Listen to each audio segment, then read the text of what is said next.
For me, your governing document is your Bible. It's something you must know inside out, and you will need to refer to it frequently, because sometimes, you know, if you're trustee of many organizations, or if you're working and you've got this going on, that going on, then sometimes you actually do forget how many trustees you need to be quorate to be able to make decisions. So that's really important, that that governing document that you sign is your Bible.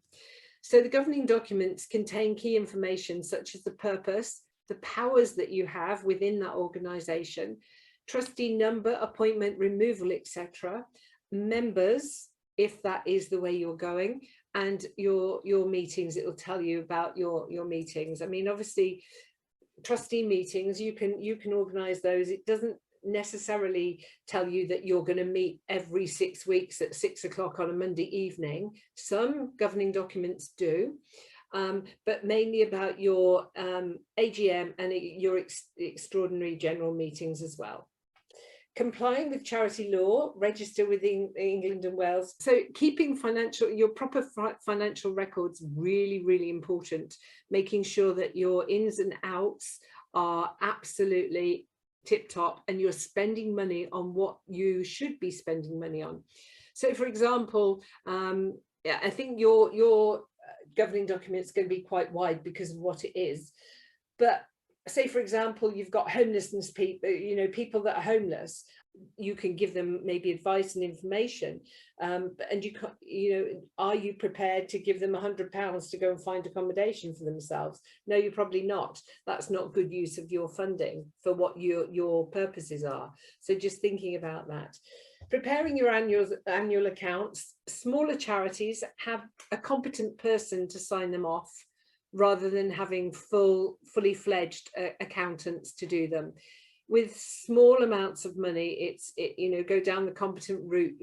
When you get into the hundreds of thousands, then accountants can charge you huge amounts of money, and it's always advisable to see if you can get an ex-accountant on your board, because quite often they'll know exactly what's needed.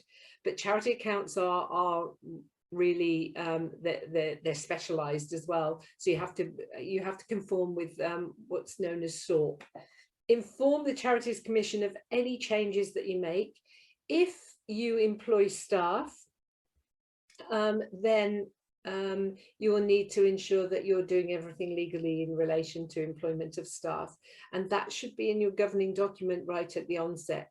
If you don't think you're going to employ staff now, but potentially in 2 years' time, you get enough money to employ somebody, then you need to go back to your governing document to look at it and change it.